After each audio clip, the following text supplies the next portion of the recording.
You're muted. Oh, I'm muted. Okay, that's a great start. That's an awesome Welcome way to everyone. start. Well, you see, look, I'm interviewing not only the esteemed Dr. Lance Bush, but Lance is a friend of mine. So, there might be a little bit of an informal vibe to this discussion, although we'll be asking very serious questions that I wondered for years, and we'll get them all answered today. So, especially concerning metaethics. Lance, do you want to talk, a little bit about your background? Yeah, sure. So I've got a background in philosophy and psychology. I did a master's in philosophy at Tufts. Then I finished up a PhD last year in psychology at Cornell. And it's a little difficult to, when people hear a PhD in psychology, they think, oh, you're a psychologist then. But my research is really interdisciplinary. I work in moral psychology and I've done, your sort of standard social psychological research. But a lot of my research, even the empirical side of it, has this philosophical angle to it. And my primary area of research is the psychology of metaethics, which looks at how do people that don't have, we're not talking about philosophers, but we're talking about philosophical topics. And the question really is, how do people without a whole bunch of philosophical training think about metaethical issues, questions about the fundamental nature of morality? And the big question I focus on is moral realism. Are ordinary people, are non-philosophers moral realists, or are they something else? And it's a pretty small literature. There's not a ton of people working on that, but it became a huge interest of mine. And in the course of that research, I started to be really concerned about the studies that were being run. I started to question, maybe the participants in these studies don't understand what the questions are asking them in the way that the researchers intend. And that's not because people that participate in studies don't have the training in philosophy. That's not the only reason. And it's not like they're just like, they didn't get it. It's that these questions are ambiguous in ways that are interesting and complicated, and it creates this fascinating disconnect when you recognize that when researchers ask questions that are based on concepts that are common in academic philosophy to people without that training, they often fail to appreciate that they're using language in a way that can have lots of different interpretations outside of philosophical context. And what I ended up finding in my research is that people would interpret a seemingly, if you have a background in philosophy, straightforward philosophical question in a whole bunch of ways unrelated to what researchers intended, and that these measures were just generally invalid. And there's a long circuitous route that I go through where I end up arguing, and what I ended up thinking is maybe the people are not interpreting these questions the way the philosophers intend because they don't have views on these philosophical issues in the first place. Now, I've told people this sometimes. I've like presented this view, and sometimes the reaction people have is, well, obviously, of course they don't. But weirdly, philosophers seem to operate on this presumption. I'm not saying all philosophers, but a lot of analytic philosophers have what I take to be unusual views about language and human psychology.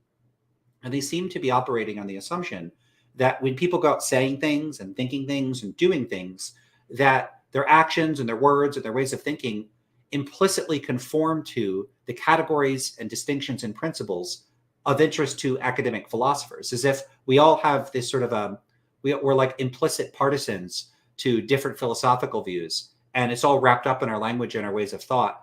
And by analyzing our ways of thinking and our ways of speaking, we could figure out what those secret philosophical views are. And I just don't see any particularly good reason to think that that's true. So that's where my research has taken me. And it has, I think that when you reorient your perspective on language and human psychology, it has huge implications for philosophy.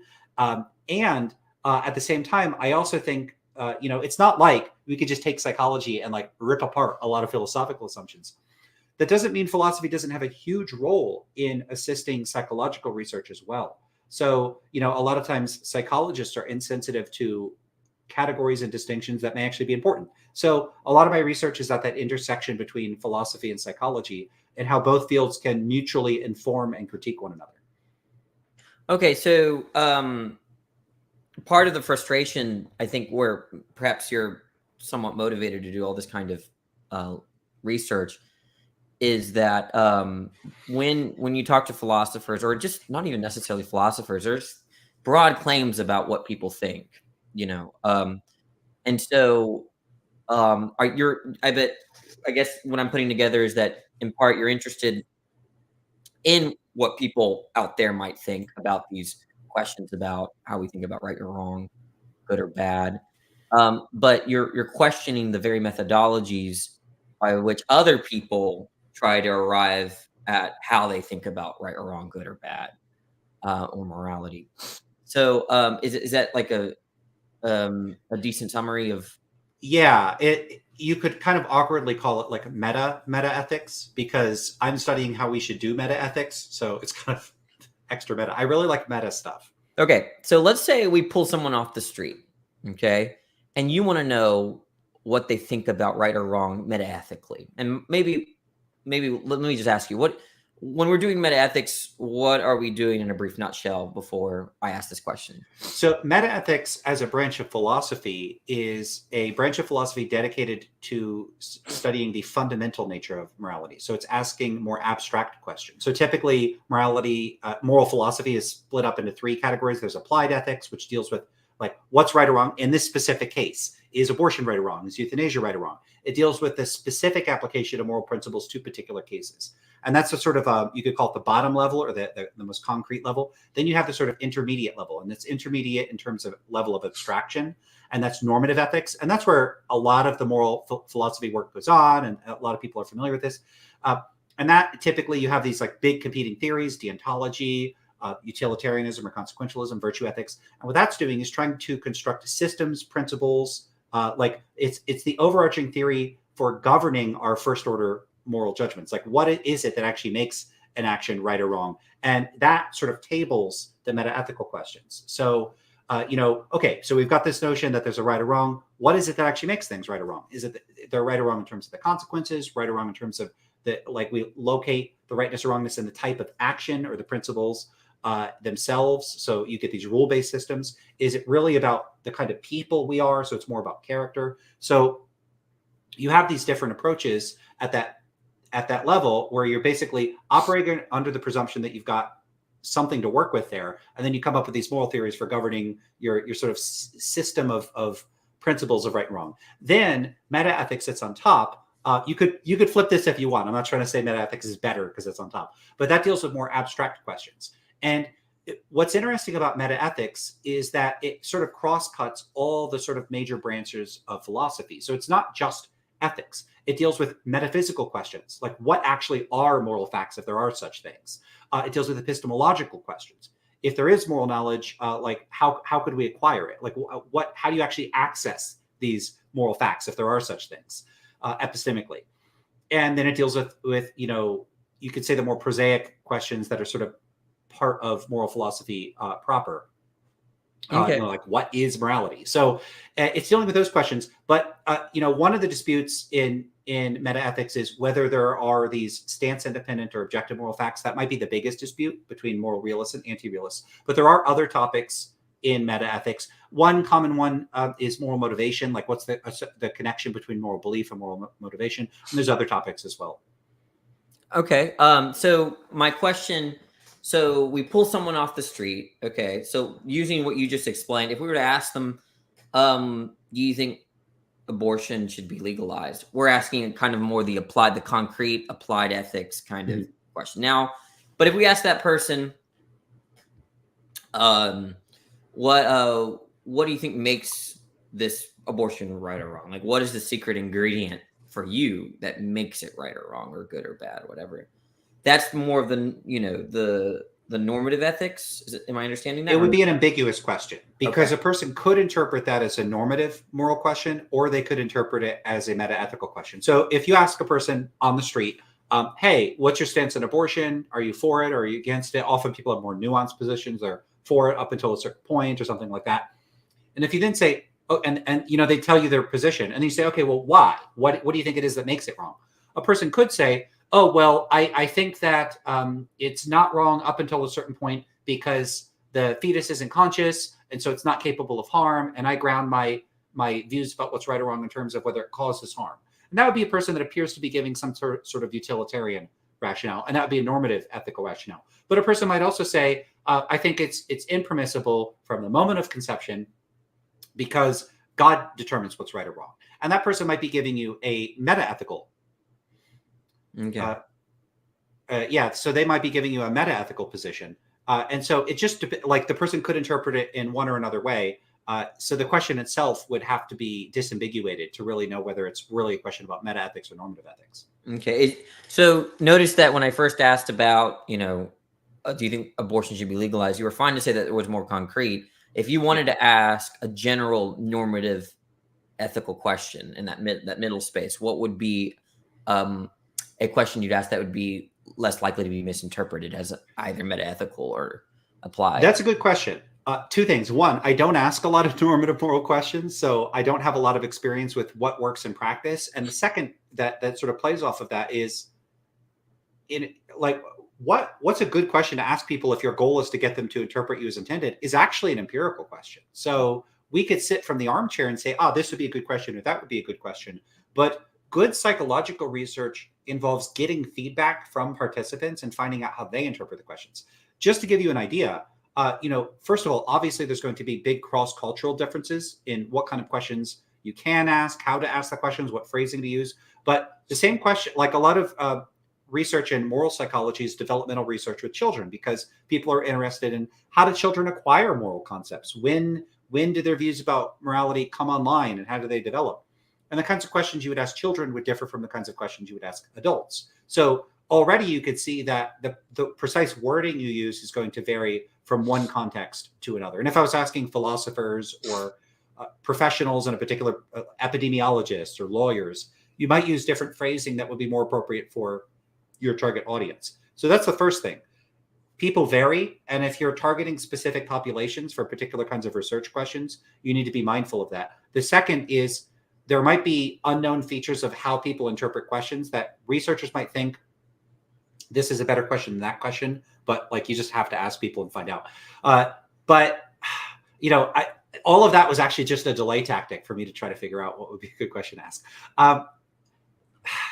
Because, the kinds of questions you would ask philosophers, like the most obvious and blunt way to ask a philosopher is, well, what normative theory do you endorse? Mm-hmm. But of course, if you ask like a non-philosopher that, they're going to go, what? They're just not going to know what you mean.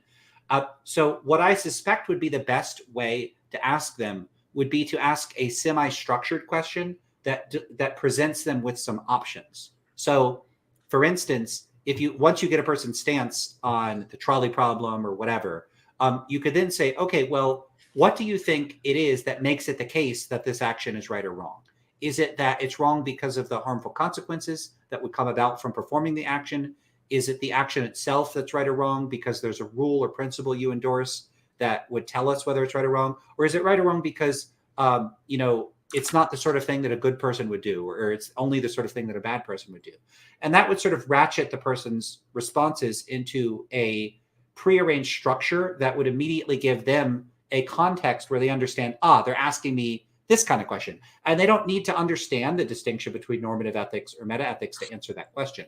But there's big trade-offs when you do that. The moment you do that, you're sort of funneling their answers down a particular line of thought that may not reflect what they would have thought if you didn't put those restrictions on them in the first place. Like, for instance, if you ask someone, what's your favorite flavor of ice cream? A lot of people are going to maybe, potentially default to vanilla or chocolate. But what if you gave them a list? Like, you're like vanilla, chocolate, so on and so forth, and their favorite flavor is not on there. Well, now they can't pick it. Or what if you give them weird flavors? Like, you're just like, I don't know, guava, papaya, pine, like it's just tropical fruits. And they're like, I don't like any of those. I want chocolate. So when researchers design questions, you have to face trade-offs with how open-ended or how tightly restricted your questions are.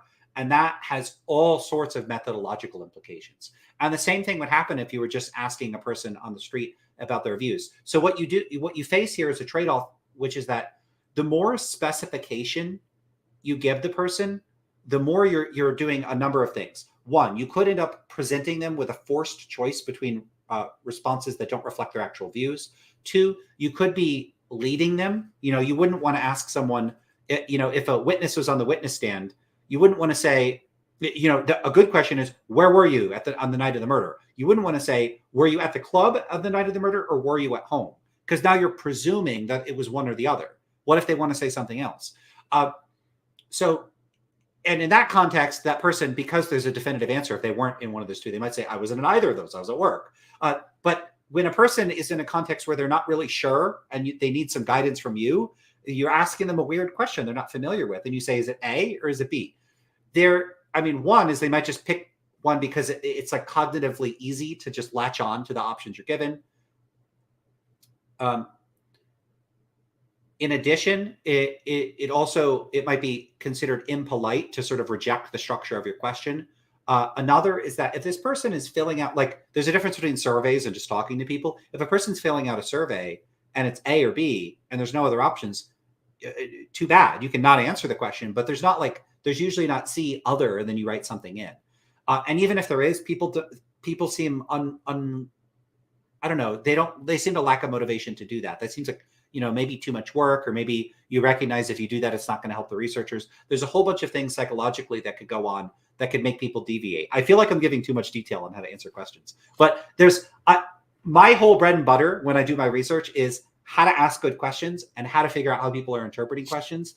And it is just an absolutely rich territory that is largely unexplored by philosophers or psychologists. A lot of philosophers will say, well, when I ask questions in my class, most of the students give this answer. And I think that they totally fail to appreciate that students might have background knowledge about the professor's position that biases them, or the professor could ask in a leading tone, or the professor could structure the question in a way that leads people down one path or another. I think they're just people are totally unaware or negligent or insensitive to how much the way you phrase questions and the way you structure questions can influence how people respond to them. And this could give us a really skewed picture in both philosophy and psychology. I said a lot there, so I guess I'll stop with that. Well, like you said, your dealio is more with metaethics. So what are if you really wanted to understand someone's metaethical view, if they even had one, what's the line of question you'd undergo?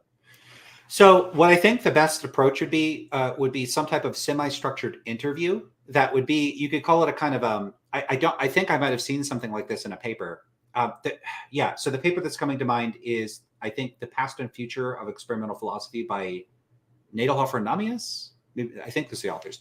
Anyway, that's a paper that's responding to this other paper that had a huge influence on me, The Rise and Fall of Experimental Philosophy. But basically what they talk about in that paper is kind of proposing this sort of discussion you could have with people. It's almost like anthropology. You have the choice, if you want, when you're asking people questions, to give them multiple choice or to ask a single question. But to really understand a person's philosophical perspective, you typically need a type of dialogue.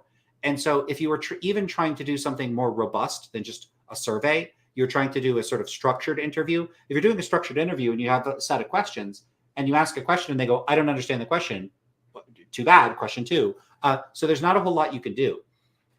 What you want to be able to do is to ask people questions and then maybe clarify, or they might say, I'm not sure. And you could offer, and you do have a trade-off and a risk here of biasing the person, some degree of clarification to help them answer your questions.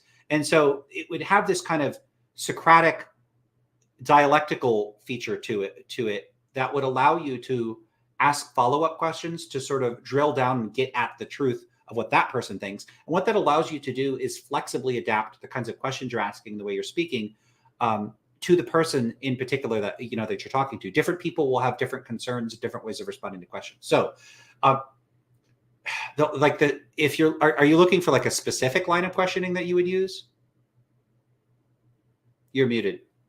Yeah, how about we do it this way? I have an answer in mind. I want to see if we come with the same answer. In my experiences, there's this question that a lot of people think really illuminates whether your metaethical view. And it's like the all and be all question for discovering what you really think about morality or whatever. What do you hear out there in your conversations and your experience in terms of this question? The immediate question that comes to mind, and there's like a little cluster of them, is there are questions that are these extremely normatively loaded stuff. So it's going to be stuff like, do you think Hitler was really actually bad, or something like that? It's almost always something like that, where people will hit you with genocide or just the worst type of actions in the world.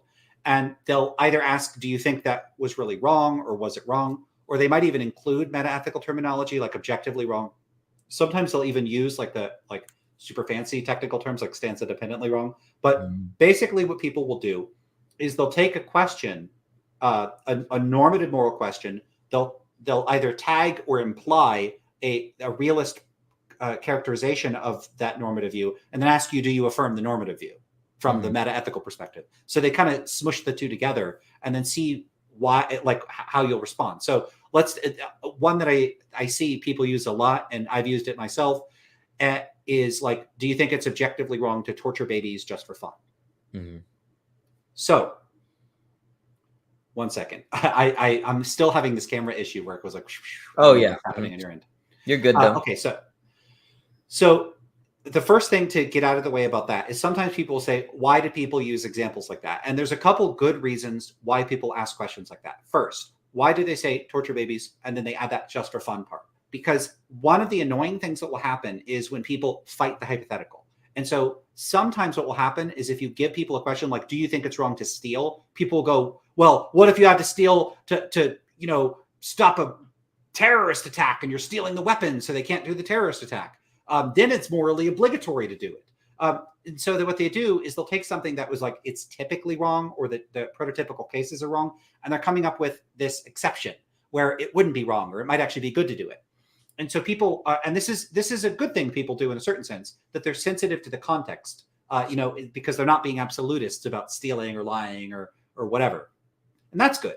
Now, you add that for fun part so that you're giving the motivation for it. You're not, that person isn't doing something for some potential, like, would it be wrong to hurt people just for fun? It's easier to say yes than would it be wrong to hurt people? Because someone might say, well, what about cases where it's self-defense or something? So there's a reason why people add stuff about the motivations of the person performing the action. The second thing that explains the rationale behind giving extreme cases is that sometimes people, I guess part of the idea is that what you want to do is evoke a reaction from people where they don't find it easy to just say, no, it's not really wrong. And it's sort of motivationally and psychologically harder to deny that something is wrong like that. And then a third reason that dovetails on that is simply that you want to pick issues where you expect almost anybody you talk to agree with your normative stance about the issue. It would be weird to say, do you think it's objectively wrong to get an abortion? Because then if the person says yes or no, it's no longer clear. Are they giving a normative stance or a metaethical stance? So you want to pick something that you expect broad agreement on. So all of that explains why people ask that kind of question. Anyway, was that the kind of question you had in mind? Yeah. So yeah, exactly. Yeah. Typically you hear something like, do you think this is really wrong? But it's this distinction that's often used, subjective versus objective, right? Do you think morality is subjective, or do you think the morality is objective? And personally, and maybe I'm missing something here, and I want to get your view, I find that distinction, while it could track the way I think about like big divides in metaethics, to very, very unhelpful. Because it's not quite clear what they mean by objective. It seems like also I could think of subjectivist views that fit a more realist framework. So the question would be, do you think this distinction between objective subjective is as useful as everyone thinks it is when we're asking asking about people's metaethical views? No, I don't. So I think that objective and subjective are these terms that you hear a lot when people like sort of attempt metaethical discussion. That's not a nice way to put it, but a lot of people engage in disputes about metaethics, and they'll try to dichotomize things in terms of objective and subjective. You'll see some people say stuff like, well, if moral realism isn't true, then morality is subjective. And the first thing to say about that is that subjectivism as a metaethical position has a fairly specific characterization or cluster of characterizations, that it is one among several different anti-realist positions. There's also error theory, non-cognitivism, quasi-realism. My views, there's a variety of different views. And it doesn't look like either people think that's your only option, that type of subjectivism, that specific view, and they just aren't aware of these other views, or they're using subjectivism in a way that is, I guess you could say, like less disciplined. It's not entirely clear what they mean by it. And so they're using these sort of metaethically underdeveloped and sort of foggy terms that don't actually track the distinctions that exist in the literature. And so they might have in mind a genuinely mutually exhaustive contrast between two views, and they're tagging the cluster of anti-realist views as subjective, but that's not the only anti-realist position. So it's often unclear. So I would say that these often will fall into like three categories. One is they actually have in mind subjectivism and they genuinely think that's your only anti-realist option. That's wrong. And if they're doing that, they shouldn't do that. That's just incorrect. Or they have in mind like all types of anti-realism, and they're just using subjectivism to encompass them all. And they're just open to there being a variety of positions. And that's fine. That's just like sloppy terminological use. Or three, it's just kind of indeterminate. They're just using the language in such a sloppy and like undisciplined way. You just don't know what they mean. And so I think generally that's going on there. Then on the objectivity side, often people will say, well, there really are facts about whether your actions would make people happy or make people sad. And so boom, it's objective. And often what people think they can do is they could get a cheap victory for realism or objectivism by associating morality with some set of identifiable objective facts. The problem is that what they often do is they'll pick, often by stipulation or arbitrarily, some standard. They'll say moral facts are facts about well-being. There are facts about well-being, so there are moral facts.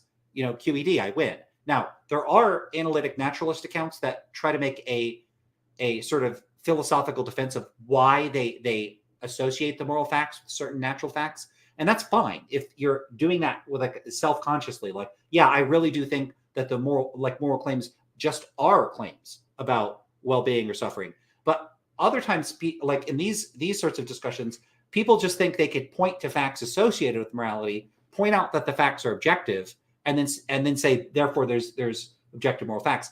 And I think that's missing what, it's both missing what really makes non-naturalist realist accounts important. So like distinctive. I feel like I'm throwing out terminology here that people aren't going to be familiar with, but I guess we could get to some of it. Basically, I think people are just using the terms in sloppy ways. Another thing that people will do to flip back over to the subjective side is they'll think that if your moral beliefs are held from a point of view, then they are subjective. So subjectivism wins. And that's ridiculous because like my beliefs about like whether I'm like, we're currently having a conversation, that's based on like my perception of the world and what's going on. And so I have that belief on the basis of my subjective experiences. Does that mean whether we're having a conversation or not is a matter of subjectivity? No, that's ridiculous. And so people just take these terms, objective and subjective, they misapply them, they misuse them. And when I say misapply and misuse, I mean that they're using them in confused and sloppy ways that don't track the metaethical literature and that don't really point out meaningful or useful distinctions for anything. And so you just end up in this mire of terminological confusion. And then the third one, so we got do you think this is really wrong? Do you believe in subjective or objective morality? And then this one, do you think morality is just a matter of opinion? What do you think about that question? Oh, that's the worst one of all. That one makes me angry. If it was earlier in the day, I would probably jump on my chair and be more angry. I'm too tired for that now. So opinion is the stupidest term ever, in my opinion. And it has no place in these discussions. And here's why. Sometimes people use the term opinion to convey their preferences or their attitudes or things that on reflection they themselves might regard as subjective or as expressions of their emotions or attitudes. So for instance, someone might say, well, my opinion, the meal was delicious. And then if you really had a conversation with the person, you're like, well, do you mean that like on your view, there is a stance-independent gastronomic fact about the genuine intrinsic gastronomic positive qualities of the food such that it has superior gastronomic qualities, and you could somehow explain all that to the person, chances are a person might say, no, I don't think that. I'm just telling you I like it, So there are contexts in which people's opinion, like someone expressing an opinion is an expression of their attitudes or their subjective values. Then there are other contexts in which it may express a person's views about some objective matter of fact. So different scientists have different opinions on whether there was ever life on Mars. Now, it's not that, if we're talking about metaethical subjectivism, that is a view that the moral facts are literally made true by your preferences. It's not like when xenobiologists disagree on whether there's life on Mars, that if one prefers that there was life on Mars, then there literally was relative to their view. And that if another person prefers that there wasn't life on Mars, then there literally was not life on Mars relative to that person's view. That's ridiculous. And that's not what people mean when they say, or at least I should say, I don't think people have determinate views about any of this, but that's not a plausible reading of what people would be trying to achieve or accomplish. And it's certainly not a plausible philosophical position, to be like a relativist about whether there was life on Mars or not. So, the issue there is that opinion in one context is used to express preferences, attitudes, or values, and in other contexts, it's used to express positions one has on objective matters of fact or stance-independent matters of fact. Now, so it's used in both of those contexts, so it's useless for distinguishing realists from anti-realists. It's just completely useless. The other thing is that opinion often in everyday discourse serves various sorts of pragmatic functions. And a significant pragmatic function of expressing an opinion is to give deference to the possibility that other people hold views and that you're not going to be angry with them or upset with them or think that they're stupid for holding that view. So if I say, imagine this conversation between two scientists about whether there was life on Mars. And one of the scientists says, there definitely was life on Mars and anybody that disagrees is a moron. That's one way they could frame it. Someone could say, well, in my opinion, there was life on Mars. And what we see is that when a person's doing that, if someone goes, well, in my opinion, there wasn't, you would not expect as much like hostile exchange following that, because the person, what they're trying to do when they say, in my opinion, is to say, look, this is my position on this stance-independent matter of fact, this objective matter of fact. And the implication is, if you have a contrary opinion, that's okay too. And so it's serving a social role of basically saying you're receptive to or open to or tolerant to people holding contrary views. They're trying to be humble, right? There's an element of it's epistemic humility. It's used to signal epistemic humility. And so what philosophers are really stupid and dumb and terrible at is appreciating that everyday, ordinary language has all these it's pragmatics everywhere. It's just all these pragmatic things going on, all these social things going on. And the way that people use language, just that's an essential feature of what it's for, what it's doing.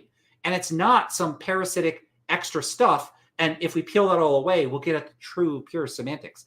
I don't think that's how everyday language works. Everyday language is the social stuff that you're doing with that. And so when you peel that away, there's nothing left. And so what philosophers are often trying to do is get at this true core meaning to everyday language that sets aside all the pragmatics and looks at the pure semantics. I don't think there is any such thing. And so the efforts on the part of philosophers to try to analyze language is often, in my opinion, fundamentally misguided, because it's based on false presuppositions about how language works. But yeah, the opinion stuff is just super confused. And the reason for that is because the everyday uses of the term serves these sorts of social functions that when you step outside of those social functions and try to regiment the language in a philosophical context, it just doesn't work, because it's ambiguous between exactly the different distinctions that you're trying to use it to judge between. So people will try to use opinion to mean subjective, but in everyday context, you could use the term opinion for non-subjective things. And so it just gets everybody confused. Why would you use language like that? And of course, there are broader applications of this, but I often talk to theists, and I typically, when they ask me this question, I know they're theists. I'm like, are you asking me if morality is a matter of opinion? Are you including God's opinion? And then, because if you just straight up ask them, okay, well, what do you mean by opinion? You just look like you're being obtuse. But when you ask them, well, does God have opinions? Then they realize there's usages of the term where, like, it'd be weird to say God has no opinions, right? Because we have a usage of the term opinion just to mean like, oh, that's my view, right? Like, if God, like that's a usage. And so if you say God has no opinions, they'll think they think about they reflect on those cases where we use the opinion in terms of views, and then suddenly may not be the case that God has views, which is probably detrimental to considering him to be some kind of agent or mind, but person. So this brings us to, well, then now we're in a conundrum, right? Because these are the terms like preferences, opinions, objective, subjective, really bad, or these are terms that people, are quick to interpret, and feel people feel comfortable in responding to those sorts of questions that have those terms, even though it can, there's probably an element of confusion. So then how do we ask our questions? If we start using, the more technical language, then we lose the crowd, so to speak, right? So is there a way to teeter between these two worlds of, okay, if we go towards these phrases, their confusion, or, that things are less clear and thus confusion enters. But if we go to very technical language just to avoid that confusion, then we just end up, it's a game of, okay, I've never heard this terms. And then we look obtuse, right? And not using the terms that are commonly used when we're asking these sorts of questions. Is there a middle here? A middle for the purpose of figuring out what non-philosophers think? And the terms that we use to convey our metaethical commitments? I think the answer is no. Mm-hmm. Yeah. So what I argue in my dissertation, the title is called Schrodinger's Categories. And what I argue there, I have, some phrasing for cashing out what I mean by that, is that I say that the only way to, and I make this comparison to quantum mechanics, like the collapse of the wave function. And it's a play on the idea of like Schrodinger's cat. The cat is indeterminate whether the cat is alive or dead. And that we're not going to get into like exactly that whole thing. So the idea is that people exist. What I say is people exist in a state of philosophical superposition that is only collapsed by engaging in philosophy. In other words, I don't think people have any determinate position on many philosophical issues. I don't know exactly how many or which particular issues. And the only way to find out what that person's position is for that person to develop or acquire a position. And so one of the examples, I actually, it's not just a metaphor, the Schrodinger's idea. I actually literally ran a study on what people without training in quantum mechanics, which quantum mechanical theory they endorse, whether they endorse the many worlds interpretation or the Copenhagen interpretation. Now, if that seems silly to you, it's because it is silly. That's ridiculous. When people go around making causal claims in everyday life, they don't have a position on what the correct interpretation of quantum mechanics is. And yet you can, if you want to, describe the many worlds and Copenhagen interpretations and then ask people to pick one. And when you do that, I reported a little cheekily in the paper, 100% of the people responded. So 100% of people have a view on how to interpret quantum mechanics. That's absurd. And this is, by the way, excluding people that said that they had degrees in physics or already were familiar with the distinctions. So, when you ask people, pick one of these, they'll pick one of them. And I also asked a follow-up question where I said, did you pick one of these answers because you had to and not because it actually reflects your view? I think it was, I don't know if it was like half, but it was a pretty good distribution of people that said yes and people that said no. Now, that gives you two problems. Now, if we're operating on the presumption that people without training in quantum physics do not have views on how to interpret quantum mechanics, they don't have a view on whether the many worlds or Copenhagen interpretation is true. I run a study where I present those ideas to people, and then 100% of them pick one of these views. And then I ask them, did you pick a view that didn't really reflect your view? And they say yes. You've got two things going wrong there. And the interesting thing is that it accounts for 100% of the participants.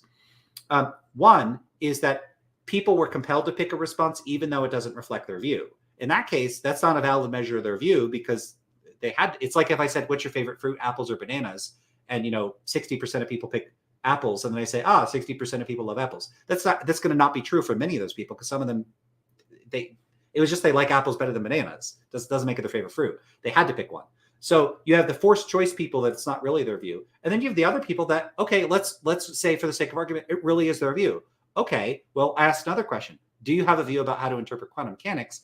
And I asked that prior to them filling out the survey. And for most of these people, they said no, which means, 2 minutes before when they're filling out the survey, hey, do you have a view on how to interpret quantum mechanics? No. Well, here's a little paragraph describing both. Now, which one do you pick? They pick one. Okay, so they form the view in the middle of the study. First of all, is a paragraph summary of quantum mechanical views enough for a person to really understand what they're responding to? I don't know. Let's assume yes. Okay, well, then they've developed a new view about quantum mechanics. So it's at that point, the whole purpose of the study was to tell me, do people without training in quantum mechanics have views about how to interpret quantum mechanics? If telling them about quantum mechanics is good enough for them to have the training that makes them competent judges of which view is correct, then I just made them into like novice quantum physicists, and they're no longer reflective of people prior to participating in the study. If it's not, and they just mistakenly think that they understand it and they actually don't, then their response is moot, because it's like they don't even know what they're responding to. And so you see, it's kind of like lose, lose, lose, whichever way you look. People are answering questions even though it's not their view. People are answering questions because they formed the view by participating in the study, or people are answering questions they think they formed a view, but they're actually confused and they don't understand it. It's one of the three, and none of those are good. And I think that is what happens when you try to ask people without training in metaethics questions about whether they're realists or anti-realists. One, they may just, whatever options you give them, if you say you have to pick A or B, may not reflect their actual views. If you somehow could get past that, you ask them more open-ended questions. You then run into the problem of how do you know if they interpreted your questions in the way that you intended? Well, you might have to ask follow-up questions. You might have to ensure that they interpreted you as intended, and that might require a bit of training. And when you start asking these follow-up questions or exposing people to training, you're going to run into a problem where you could be causing the person to develop the position in the midst of the activity. And this is what I'm talking about when I say people are in this indeterminate state until they engage in philosophy. And what I suspect, and it's very hard to prove this, is that before you actually teach people about the relevant distinctions, these distinctions don't play any role in the way that they speak or the way that they think or in ordinary language. It's just not a part of what people do. Michael Gildes, philosopher, gives a great example in this paper, arguing for indeterminacy about folk metaethics, as well as pluralism. Maybe some people are relativists, some people are realists, but there could also be indeterminacy.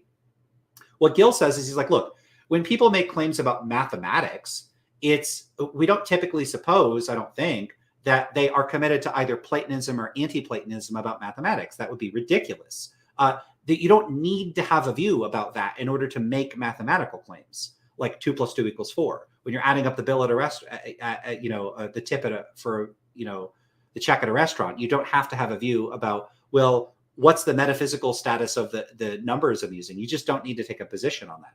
And the same, I think, is just true of metaethics. And I think this is true of many other philosophical issues, where I think that basically philosophers have more or less invented distinctions and categories and concepts that they mistakenly project on to ordinary language and thought. They think it's part of ordinary language and thought. It's not. It's stuff they invented. And then I think they get all huffy when you say, hey, that's not the common sense view. But to call back to the methods we discussed earlier, philosophers will make claims about how ordinary people speak or think, but they don't actually ask anybody or do any research to find out. And when researchers started doing this about 20 years ago, we keep finding philosophers are just wrong. And just to clarify, I don't think we've actually said it. You're a moral anti-realist. Yeah. Okay. And so what you said was, it seems like the question of whether you're a realist or an anti-realist doesn't play very much into the way people talk and engage in their everyday lives. And so this brings us to because I'm an anti-realist as well, and so I'm somewhat critical of some of the antics that moral realists play. The one of them is that they have a monopoly on the terms. And so the idea is that if you're some kind of moral realist, you can't say things are wrong or right or good or bad. And so you're disqualified from participating in, let's say, the claims when we're making about like politics or when we're evaluating past human events and human people, I guess, people. And also that there can't be any kind of moral disagreement. So let's go in that reverse order. So can anti-realist disagree with other moral claims? Yeah, absolutely. Okay. And what would be an example of how such a disagreement might look like? Well, it's going to depend on the anti-realist's position. So there's really simple forms. So if someone says moral anti-realists as a category, like it's an entailment of if you're in the category of anti-realism, that you can't have legitimate, genuine, or real disagreement. Now, legitimate, genuine, or real, already these are loaded terms. Sometimes people just seem to be in disagreement about the stance-independent facts, which of course anti-realists aren't going to disagree about that. They don't think there are any. So they're not going to dispute whether these stance-independent facts are one thing or another, any more than a person that doesn't believe in God is going to dispute what God's favorite color is. God doesn't have a favorite color.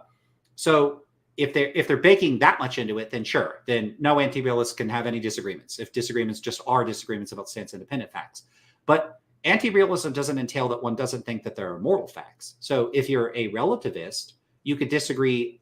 You actually think that there can be moral facts. You just don't think that they're stance-independent. You think they're potentially stance-dependent. So you have like constructivism and a few other types of accounts according to which there are moral facts. Now, I'll give a simple case of where you can clearly have an anti-realist position and have a disagreement. And this would be cultural relativism.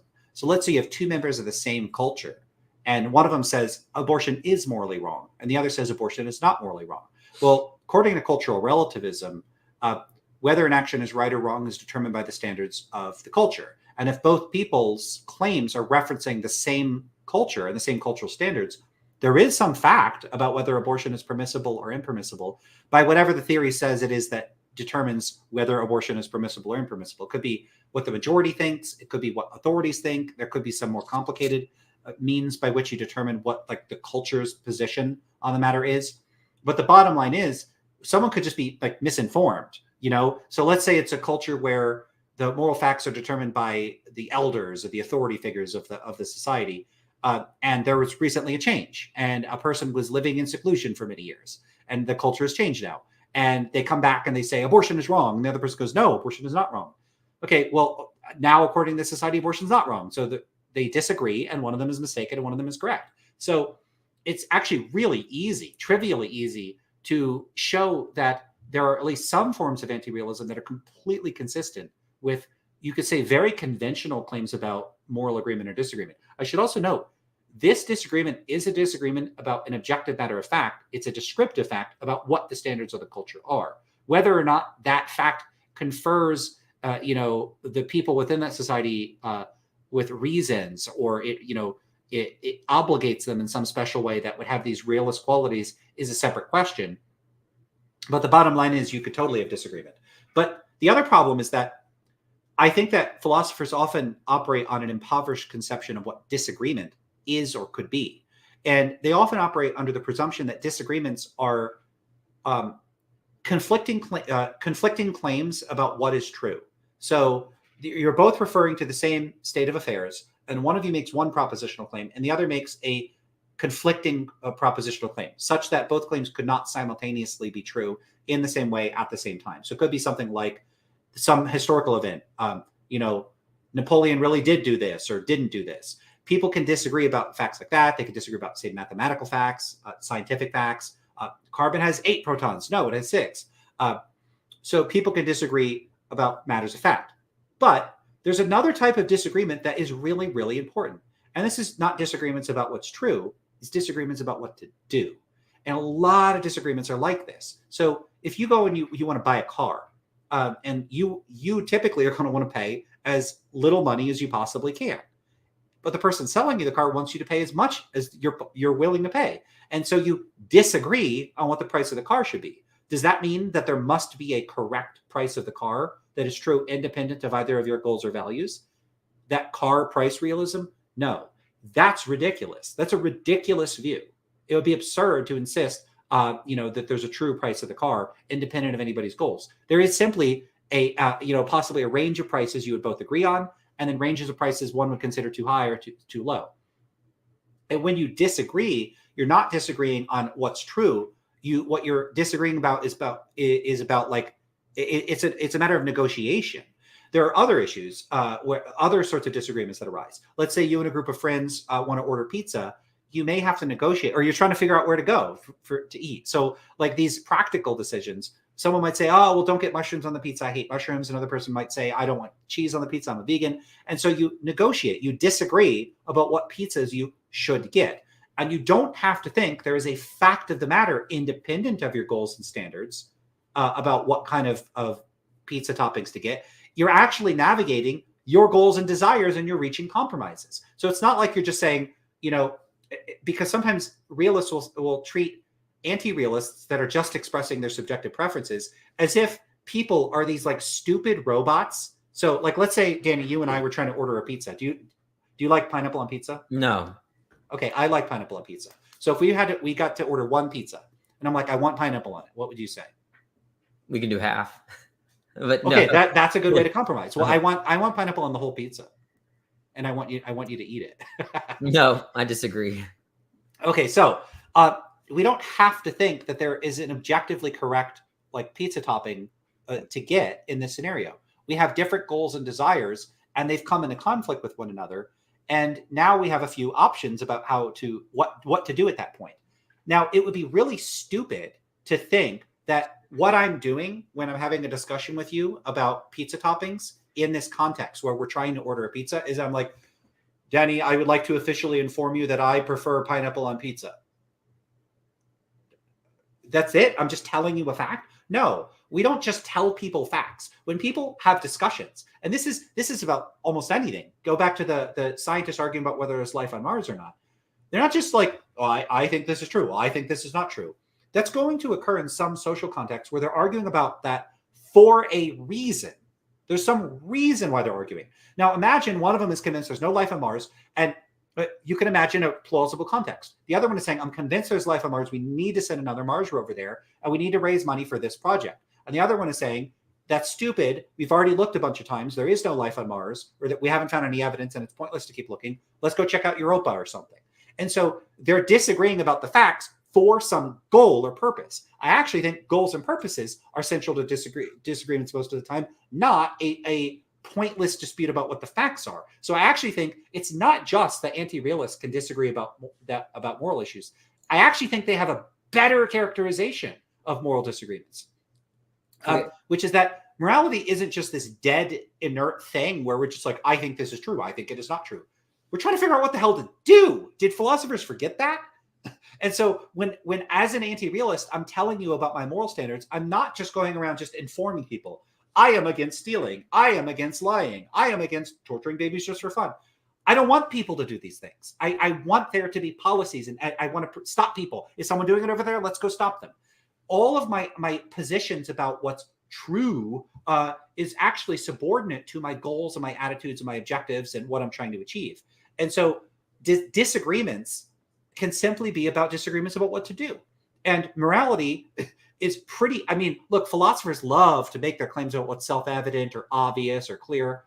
Morality is obviously about how to live our lives, what policies to make, what laws to make, what we should do, what kinds of people we should be. It's obviously a practical enterprise. And there's absolutely nothing about not thinking that there are these facts that have nothing to do with my goals and desires that prevent me from having stances with respect to my goals and desires, acting on them, discovering that I come into conflict with people. Just like if we get to order one pizza and you don't want pineapple on it, that's a problem for me if I want pineapple on it.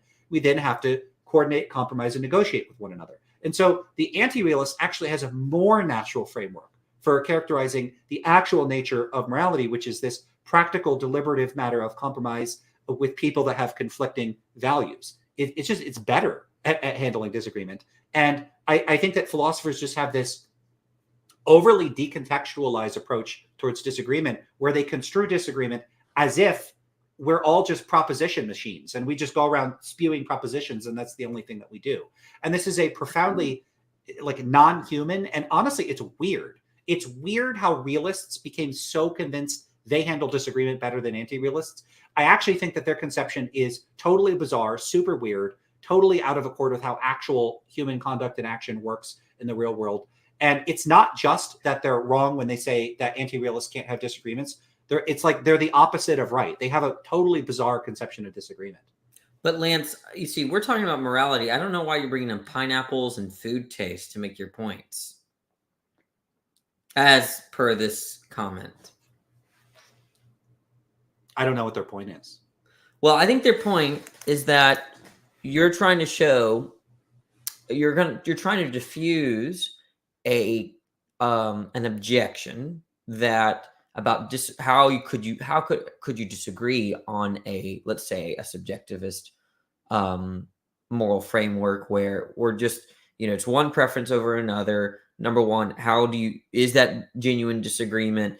Number two, is there ways to resolve the sort of conflicts?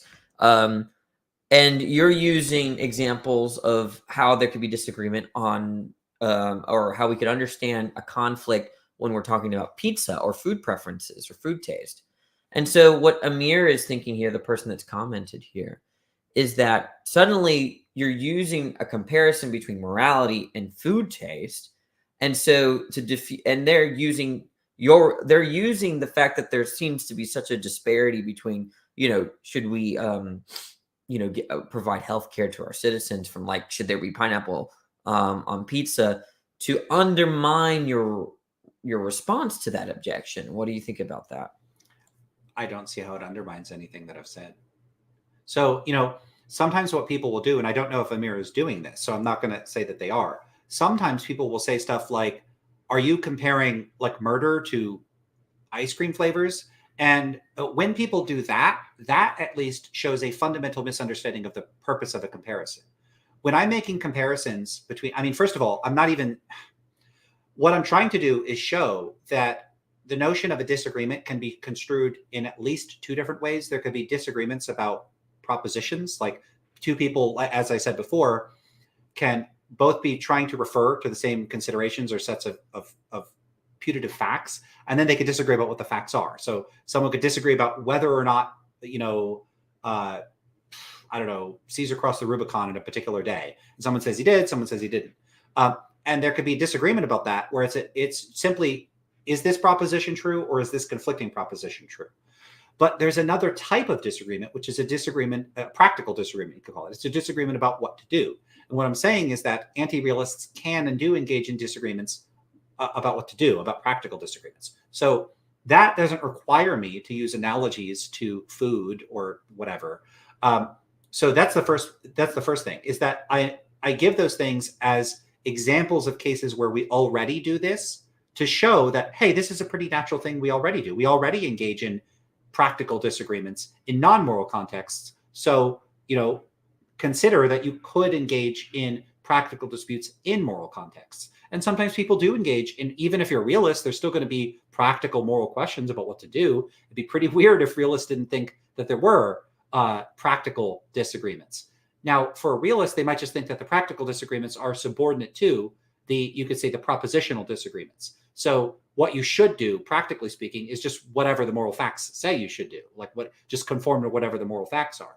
But that's not necessary conceptually, logically, in the moral domain. I think if it seems to not be necessary in non-moral domains, like deciding what to eat. It'd be really weird, I think, to say, just really implausible to say that if you and I are trying to figure out what pizza toppings to get, that there must we must be deliberating about what the true gastronomic facts are, or we just couldn't do it. So part of the reason to give those examples is to illustrate how it's conceptually possible to think about making non-moral evaluative judgments, to engage in non-moral deliberation about what to do and how to reason about normative and evaluative issues. And so if you could do that in those other domains, it would be a little strange to say this is absurd or impossible to do in the moral domain. You might think it's incorrect or inappropriate to do in the moral domain, but that's a different issue. The other thing has to do with the nature of comparisons, which is that when I'm making this comparison and I'm saying, hey, there are these meta-normative, there are these characteristics about the fundamental nature of evaluation and judgment and deliberation about food. Hey, when it comes to deciding what I'm going to eat, if you set aside nutrition and cost and those sorts of things, typically what I do when I'm choosing what to eat for taste reasons, I choose things on the basis of my desires, what I want to eat. So if there's two things, all else being equal, and one of them tastes better than the other to me, I'm going to pick the one that tastes better to me. And you can analogize that to morality. When I'm trying to make a moral decision, I choose the action that's most consistent with my moral values. Now, when you make that comparison, what you're doing is you're saying, hey, in both cases, I act in accordance with what my subjective values are. But sometimes when you make that comparison, people think that you're comparing, say, food preferences, like what I'm going to eat at a restaurant, and moral issues in terms of other things, such as their importance or their centrality to our lives. And so they might think if you're talking about ice cream flavors as a comparison to baby torture, they're thinking you're saying, yeah, these are about equally important to me. I wake up in the morning, vanilla chocolate. If I want vanilla, but there's only chocolate, I'll take the chocolate.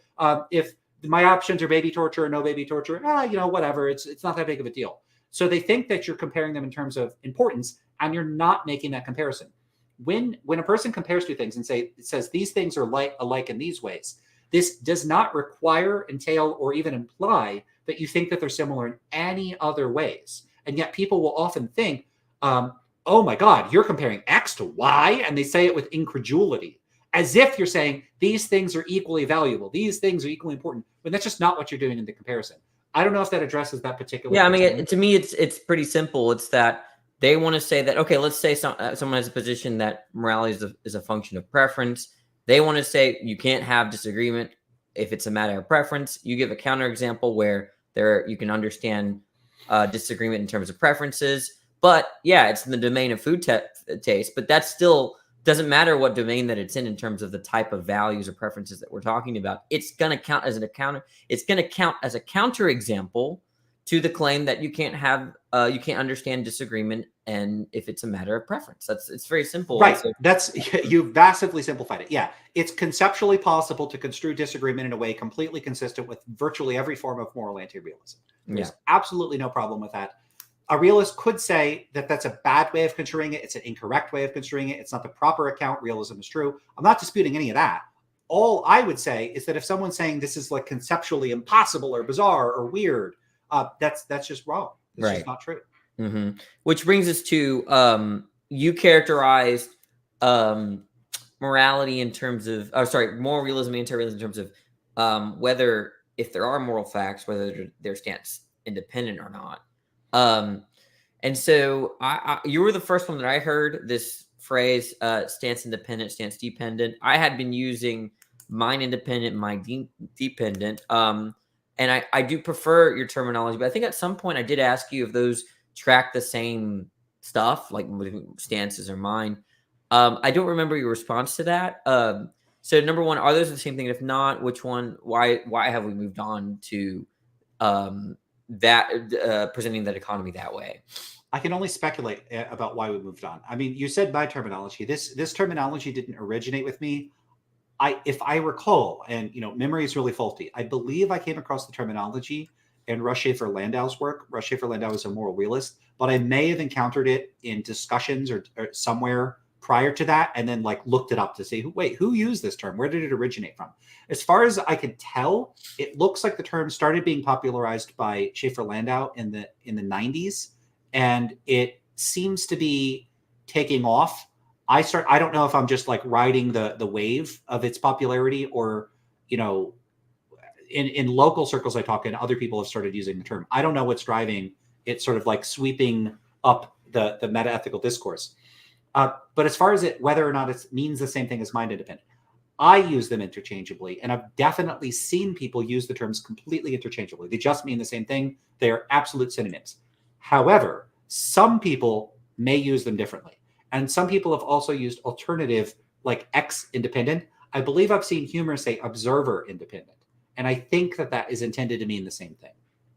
As far as why there's been a shift from mind independent to stance independent, I don't know. I've never seen some formal reason. I've never discussed, I don't sit around, I'm not in a philosophy department, so I haven't talked to a lot of philosophers about the sociology of the field. It's super fascinating. So I would love to hang out in philosophy departments more and talk more to people about what's the history of the field, what's going on in the field. But I'll speculate. I'll hazard a guess. One of the things that happens when you say, realism is the view that moral facts are mind independent, is people will make they'll mistakenly interpret this. And it's an understandable mistake. So it's not like people are being stupid when they interpret it this way. They'll interpret it as the view that there are moral facts that don't have anything to do with people's mental states. And then they'll look at a view like utilitarianism that says, well, moral facts, what makes something right or wrong is whether, it increases happiness or decreases suffering. And they go, well, hold up. Increases in happiness or increases in mental states. Increases in suffering or increases in mental states. You can't be a utilitarian and a moral realist because the moral facts are dependent on the mind. So that's ridiculous. But by the way, this is not true at all. That is totally nonsense. Again, understandable nonsense. Moral realism is not the view that the moral facts have nothing to do with people's mental states. So they're not that whether or not a particular action is right or wrong doesn't depend in certain ways on the presence or absence of particular mental states. That is not what the view is. The view is about the truth makers of moral propositions. It's about what it is that makes a moral claim true. And the moral claim might be something like, in the case of a utilitarian, it is morally good to increase happiness. Whether or not that's true doesn't have to do with states of happiness directly. It's not like that's true if it makes you happy to believe it or something like that. That statement is true independent of anybody's actual mental state. So it'd be true if nobody existed. That's just true like about the world. The same way like 2 + 2 is 4, and you might think it would still be 4 even if nobody existed. It was 2 + 2 was 4 before people invented math. The terminology, it was still true. That's the idea. It's not that the moral facts are like literally fixed by the presence or absence of specific mental states. That's just not what the view is. So I think maybe people switch to stance independent to avoid that particular confusion. Let's say like you shouldn't drink unicorn blood. You're not saying that there needs to be unicorn blood or a lack of in the world, right? That what grounds the truth of that statement is going to be independent of whether there's, unicorn blood in the. I'm thinking of Harry Potter, so okay, yeah. So I'm excited for the new HBO series, but yeah, I see what you're saying there. I think that's what you're saying. No. Yeah. Okay.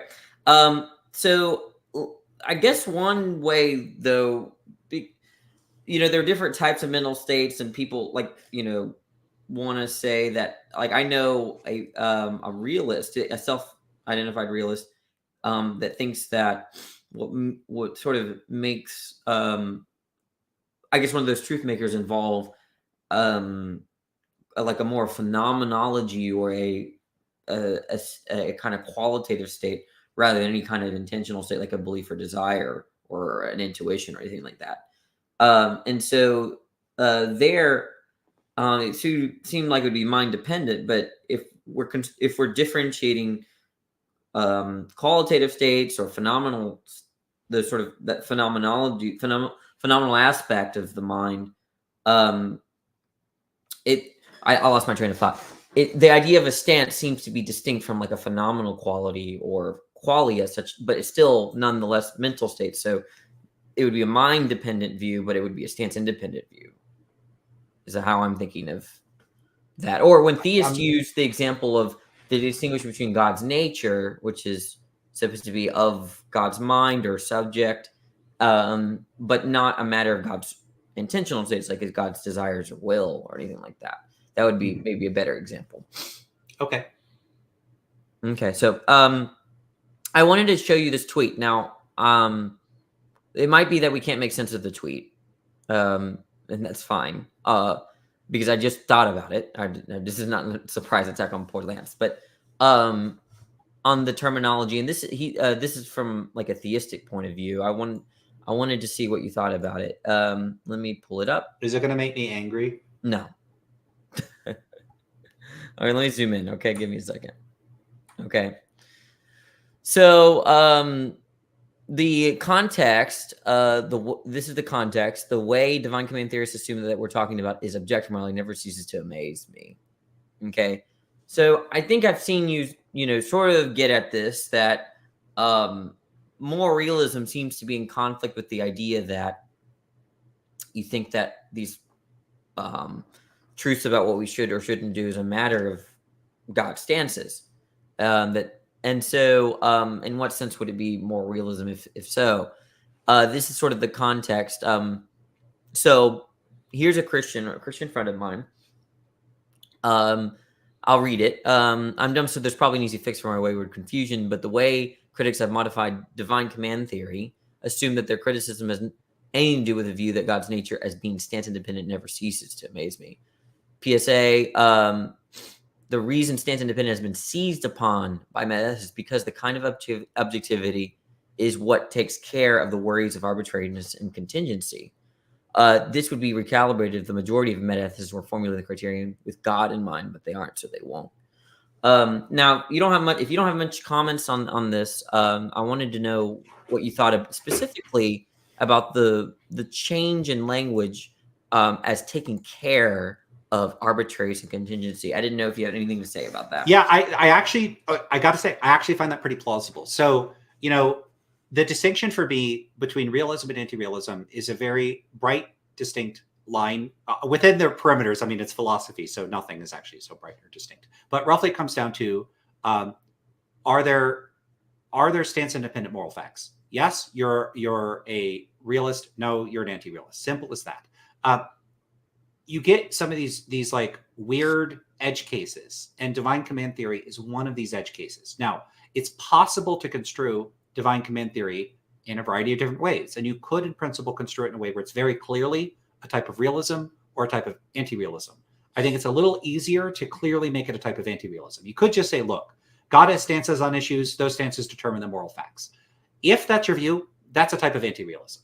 It's what you could call a relation designating account, as per, there's a reference that Richard Joyce gives in this really good supplement that was removed from the Stanford Encyclopedia entry on moral anti-realism.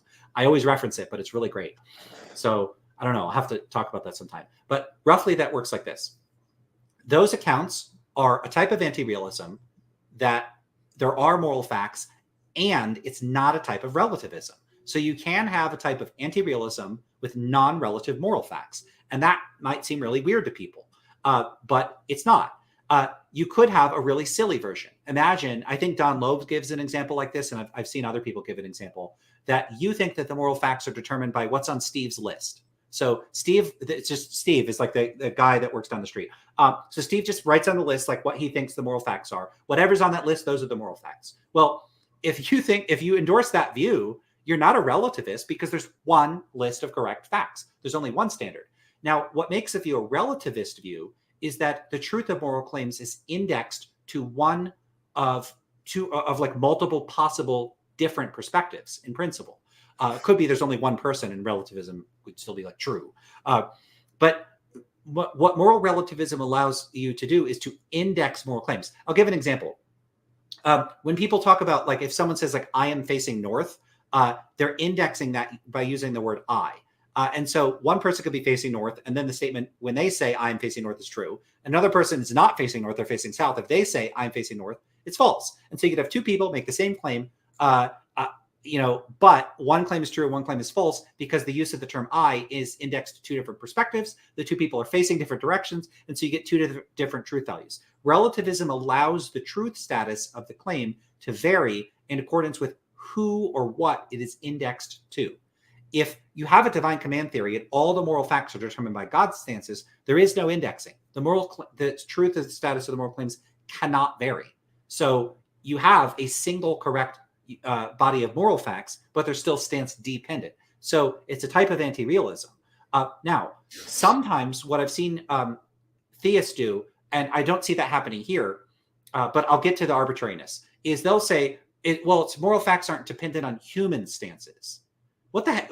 That just seems super ad hoc. Like you're just carving out the space. It's not depending on these people's stances. Now, when they say human, I often that it seems, if you're trying to be super uncharitable, if they're really just human. So moral facts can depend on like the stances of elves and hobbits. So if like Bilbo says it's wrong, then it's you got a type of moral realism. I mean, that's silly. Like that it has to be specifically like it's only realism if it's exempted from human stances, but anything else's stances count. That's absurd. So maybe people, like a more charitable reading would be something like the stances of finite beings or the stances of limited, non-God type beings. It not just humans, but like if we ran into aliens, they can't make moral realism true by having stances. So often they'll sort of carve out the special space for God, and they'll say, no, it's still a type of moral realism, even if the moral facts depend on God's stances.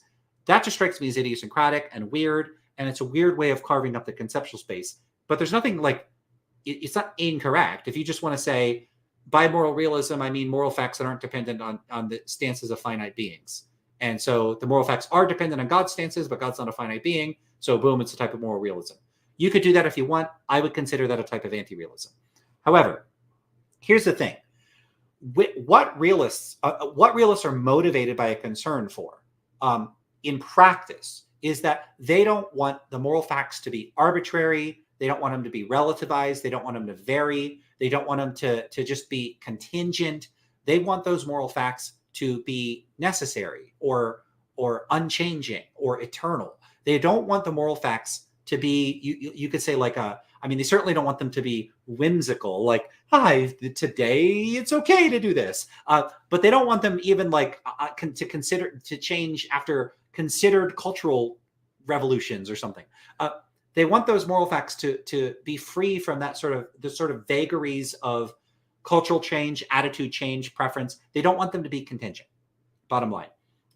And if you have this thing where the moral facts are dependent on God's stances, but God's stances are determined by God's nature, and God's nature is eternal and unchanging, you do solve the problem of them being arbitrary and contingent. They're no longer arbitrary and contingent, even if they're dependent on a stance.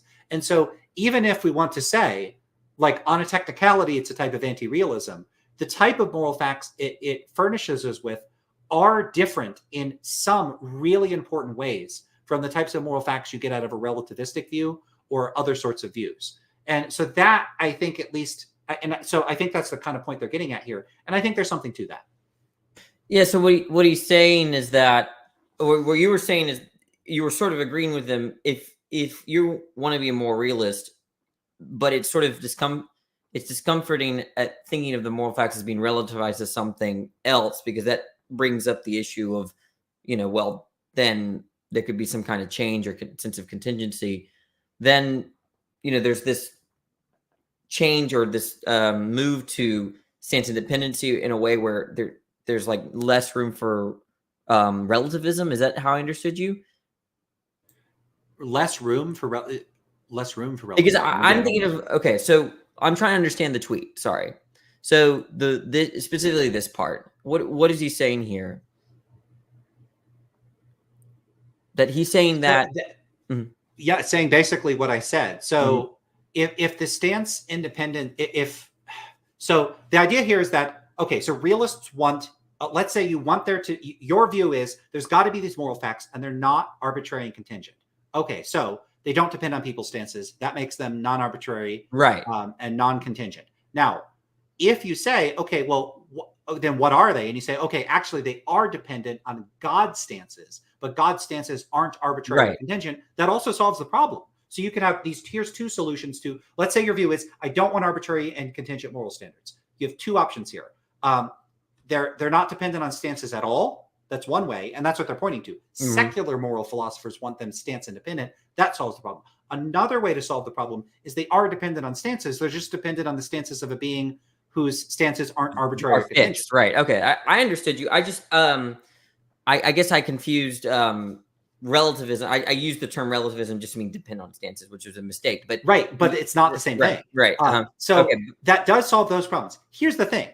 I still think you're going to have a problem on the realist views. Now, naturalists already have this problem, naturalist realists. But okay, let's say that God exists, God has stances on what's right or wrong. God's stances aren't arbitrary or contingent. Okay, why should I follow the stances? Why should I care? So realists are still going to run into the problem of basically the who gives a shit objection. It's not just that I'm not interested in following the objective moral facts. I, as a matter of fact, won't follow the objective moral facts unless they already align with what I wanted to do anyway. They are motivationally superfluous. They don't do anything. They don't move me at all. And I think that this is probably just generally true of people. It doesn't have to be. A person could think, I want to do whatever the moral facts are. And if the moral facts are screaming tables all day, they'll do it. I wouldn't. I'm pretty sure. I mean, maybe I'm wrong, but I don't think I would do that. So, imagine God comes down and says, do all these terrible things, torture babies for fun. Yeah, no, I'm not going to do that. To hell with the moral facts then. So I think that so you have that issue, you have the motivation issue, but the deepest issue, I think, is that I still want to ask on these views, are the facts in question irreducibly normative? Are they facts about what you should or shouldn't do, or what's good or bad? You could say irreducibly evaluative if you want. And that cannot be reduced to or redescribed in descriptive terms. If the answer to that is yes, there are facts of that kind, then I think it's unintelligible. It just doesn't make sense. I think that's conceptually confused. Okay, well, we're wrapping up the stream. I do want to say that Lance will be back to debate a moral realist. I will try to get MJ. The tweet I just made, he's I think he's a moral realist, but he's definitely some adherent of divine command theory, or I think they're calling it theistic voluntarism or something like that. So I'm going to invite him to talk with you, Lance, and hopefully we'll get that set up on my channel. But yeah, this is there'll definitely be a part 2 because we're wrapping up on an hour and 20 minutes. But Okay, no problem. all right. That's a good idea. Okay.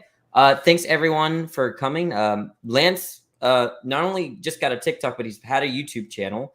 Do you want to talk a little bit about how to find you? Yeah, just look up Lance Independent and you'll find me in like just search for the YouTube videos. You can find me there. Yeah, and then I'm on TikTok. I'm also Lance Independent there, and I have a blog also called Lance Independent. I'm being consistent with the branding, so I'm easy to find. Alrighty, everyone, have a great night. I hope you all enjoyed the show. See y'all.